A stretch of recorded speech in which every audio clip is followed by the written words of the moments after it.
Good morning students. Starting of a new chapter, D and F block elements. Introduction देखते हैं. Definition. जो elements का last electron d orbitals में जाता है, यहाँ पे n-1 d ऑर्बिटल में वो होंगे d ब्लॉक एलिमेंट्स, या इनको ट्रांजिशन एलिमेंट्स भी बोला जाता है, जिनमें पार्शियल फील्ड d ऑर्बिटल्स होता है ग्राउंड स्टेट में या most stable oxidation state present होती है. इस ब्लॉक के एलिमेंट्स की प्रॉपर्टीज इंटरमीडिएट होती है between s and p block. अगर हम पोजीशन देखें, s और p ब्लॉक एलिमेंट्स के बीच में लाई करती है इनकी प्रॉपर्टीज. सो d ब्लॉक एलिमेंट्स में कौन कौन से प्रेजेंट होती हैं? 4th, 5th, 6th and 7th period की. 4th में कह सकते हैं हम स्कैंडियम से जिंक तक. Same with 5th period, 6th and 7th last. 6th and 7th में लैंथेनाइड्स एंड एक्टिनाइड्स आ जाते हैं, और इनको बोलते हैं हम 4th पीरियड में जो भी यहाँ पर 10 एलिमेंट्स आते हैं तो first transition series. This is second, third and fourth transition series. Electronic configuration की बात करें, इनका इलेक्ट्रॉनिक कॉन्फ़िगरेशन या D block elements increasing atomic number के साथ जो डी ऑर्बिटल्स हैं वो भी ग्रेजुअली फिल्ड होता रहता है n-1 d. तो अगर ओवरऑल बात करें, जनरल इलेक्ट्रॉनिक कॉन्फ़िगरेशन की बात करें, वो होगा n-1 d 1 to 10 and ns 0 to 2. Depend करता है डी ऑर्बिटल पर कौन सा पेनल्टीमेट शेल है. n4 हो सकता है, 5, 6 एंड 7 फिल्ड कर सकता है. 4 रोज होगी जिनको सीरीज बोलेंगे, उनमें हर एक एलिमेंट्स ऑक्टेन होता है, तो वो कॉरेस्पॉन्ड करेंगे 3d, 4d, 5d and 6d सब शेल्स को. फिर इलेक्ट्रॉनिक कॉन्फ़िगरेशन की बात कर रहे हैं, तो यहाँ पर दो एलिमेंट्स ऐसे हैं जो एक्सेप्शनल इलेक्ट्रॉनिक कॉन्फ़िगरेशन देते हैं, क्रोमियम एंड कॉपर. क्रोमियम का एटॉमिक नंबर है 24 और कॉपर का है 29. और एलिमेंट्स की तरह ही क्रोमियम और कॉपर में सिंगल इलेक्ट्रॉन्स होता है 4s ऑर्बिटल में. क्रोमियम की बात करें तो इलेक्ट्रॉनिक कॉन्फ़िगरेशन के अकॉर्डिंग उसका इलेक्ट्रॉनिक कॉन्फ़िगरेशन होना चाहिए 3d4, 4s2. सेम कॉपर का होना चाहिए 3d9, 4s2. अगर हम रेगुलर भर रहे हैं स्टार्टिंग से एंड तक, तो ये इलेक्ट्रॉनिक कॉन्फ़िगरेशन ऑब्जर्व किया जाता है. लेकिन क्या होता है, कॉपर और क्रोमियम दोनों ही s ऑर्बिटल में 1 इलेक्ट्रॉन प्रेजेंट होता है. ऐसा इसलिए है क्योंकि वो एडिशनल स्टेबिलिटी गेन कर लेते हैं by the atom by either having a half filled configuration और कंप्लीटली फिल्ड कॉन्फ़िगरेशन. जो ऑब्जर्व होता है इनका इलेक्ट्रॉनिक कॉन्फ़िगरेशन वो आता है 3d5, 4s1 एंड कॉपर का 3d10, 4s1. ऐसा इसलिए है क्योंकि एक्स्ट्रा स्टेबिलिटी गेन कर लेते हैं. या तो स्टेबल कौन होगा, या तो हाफ फिल्ड ऑर्बिटल्स या फुली फिल्ड ऑर्बिटल्स. तो chromium half filled orbital and this is fully filled orbital. तो इस तरह क्रोमियम और कॉपर एक्सेप्शनल कॉन्फ़िगरेशन शो करते हैं एक्स्ट्रा स्टेबिलिटी के लिए. फिर हम डी ब्लॉक की प्रॉपर्टीज से शुरू करते हैं. First is atomic radii. Atomic radii transition metals का लाई करता है s and p block elements के बीच में. Generally atomic radii D block elements का डिक्रीज करेगा जैसे जैसे एटॉमिक नंबर इंक्रीज कर रहा है, but decrease in atomic size smaller after Midway. वो सिर्फ मिडवे तक होगा, उसके बाद रेगुलर.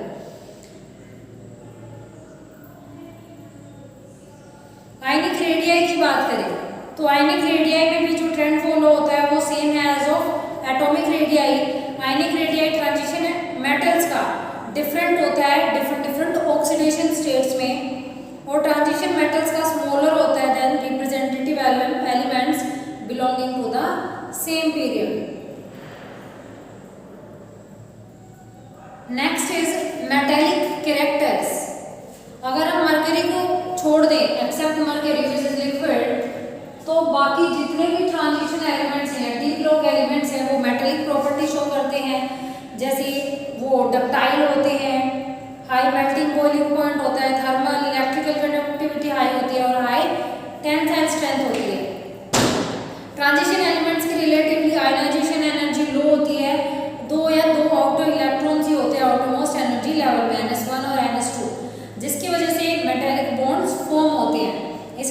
मेटल्स की तरह बिहेव करेंगे। जितने ज़्यादा अनपेयर्ड डी इलेक्ट्रॉन्स होंगे उतनी ज़्यादा बॉन्डिंग होगी, क्योंकि ओवरलैपिंग अनपेयर्ड इलेक्ट्रॉन्स में ज़्यादा होगी दो मेटल एटम्स के बीच में। उसके बाद मेल्टिंग पॉइंट की बात कर रहे थे, मेटालिक कैरेक्टर में हाई होता है और वो है स्ट्रॉन्ग मेटालिक बॉन्ड की वजह से। तो मेटालिक बॉन्ड डिपेंड करते हैं अनपेयर्ड इलेक्ट्रॉन्स पर। हाई मेल्टिंग पॉइंट पहले इंक्रीज करेगा स्कैंडियम से क्रोमियम तक, फिर मैक्सिमम वैल्यू तक पहुंच जाएगा क्रोमियम, और फिर आयरन से जिंक पर डिक्रीज करेगा। अगर बात करें ओवरऑल एलिमेंट्स की, तो टंगस्टन का सबसे हाईएस्ट मेल्टिंग पॉइंट होता है, मरकरी का सबसे लोवेस्ट मेल्टिंग पॉइंट होता है। आफ्टर दैट आयोनाइजेशन एनर्जीज और आयोनाइजेशन एंथैल्पीज। तो फर्स्ट आयोनाइजेशन एंथैल्पी जो होती है डी ब्लॉक एलिमेंट्स की, वो एस और पी ब्लॉक के एलिमेंट्स के बीच में लाई करती है। इनकी एस ब्लॉक से ज़्यादा होती है और पी ब्लॉक से कम होती है। आयोनाइजेशन एंथैल्पी ग्रेजुअली इंक्रीज करेगी जैसे जैसे एटॉमिक नंबर इंक्रीज करता है along a given transition series through some irregularities. जो आयोनाइजेशन एंथैल्पी इंक्रीज हो रही है वो इंक्रीज हो रही है न्यूक्लियर चार्ज की वजह से, जो इंक्रीज है एटॉमिक नंबर की वजह से, और साइज में रिड्यूस आ रहा है एटम के, और जो रिमूवल हो रहा है आउटर इलेक्ट्रॉन का वो डिफिकल्ट बनाता जा रहा है। ये कुछ प्रॉपर्टीज थी डी ब्लॉक एलिमेंट्स की। नेक्स्ट प्रॉपर्टी की बात करें वो है ऑक्सीडेशन स्टेट। सबसे पहले ऑक्सीडेशन स्टेट क्या होती है? ये नेट न्यूमेरिकल चार्ज होता है जो एक एटम को असाइन होता है किसी एलिमेंट में उसकी कंबाइंड स्टेट में, उसको बोला जाता है ऑक्सीडेशन स्टेट या ऑक्सीडेशन नंबर। कुछ एक्सेप्शंस को हटा दें तो जो डी ब्लॉक एलिमेंट्स हैं वो एक या एक से ज़्यादा ऑक्सीडेशन स्टेट शो करते हैं, मतलब वेरिएबल ऑक्सीडेशन स्टेट्स हमें देखने को मिलती है। रीज़न क्या क्या है? जो n-1d या ns ऑर्बिटल होते हैं डी ब्लॉक एलिमेंट्स के एटम्स के, उनकी ऑलमोस्ट सेम एनर्जी होती है, इसीलिए इलेक्ट्रॉन को हम रिमूव कर सकते हैं n-1d ऑर्बिटल से या फिर s इलेक्ट्रॉन, दोनों से। जब हम s इलेक्ट्रॉन से रिमूव करते हैं जो रिमाइंडर बच जाते हैं उनको बोलते हैं kernel of the metal cations. D block elements में कर्नेल एक अनस्टेबल है और इसलिए इलेक्ट्रॉन लूज कर देता है, और मोर इलेक्ट्रॉन्स फ्रॉम n-1d इलेक्ट्रॉन्स। इसकी वजह से फॉर्मेशन होती है कैटायंस की और डिफरेंट ऑक्सीडेशन स्टेट्स हमें शो होती है।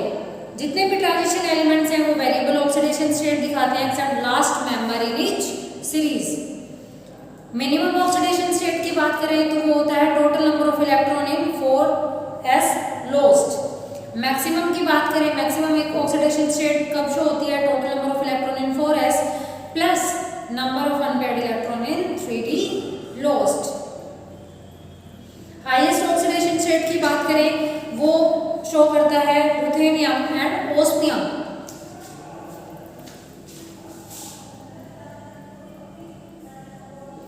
हाईएस्ट ऑक्सीडेशन स्टेट शो करते हैं +8 ruthenium and osmium. Transition metals zero oxidation state भी शो करते हैं मेटल कार्बोनिल कॉम्प्लेक्सेस में, जैसे निकल टेट्रा कार्बोनिल में।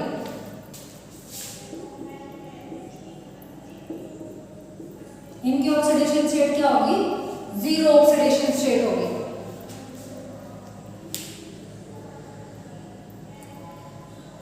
कॉपर 2 की बात करें वो ज्यादा स्टेबल है as compare to copper 1। Even man copper 1 में 3d10 है जबकि कॉपर 2 में 3d due to high heat of hydration.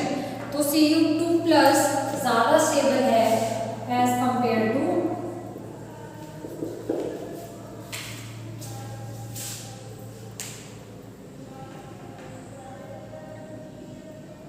Next आता है स्टैंडर्ड इलेक्ट्रोड पोटेंशियल और chemical reactivity of D and F block elements.